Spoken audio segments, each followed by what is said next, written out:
You asked, how to divide 7055 by 7 using the long division method.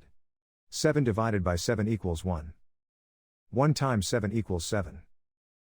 7 minus 7 equals 0. Bring down 0, making 0. 0 divided by 7 equals 0. 0 times 7 equals 0. 0 minus 0 equals 0. Bring down 5, making 5.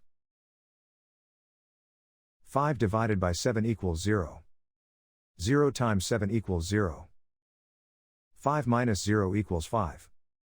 Bring down 5, making 55. 55 divided by 7 equals 7.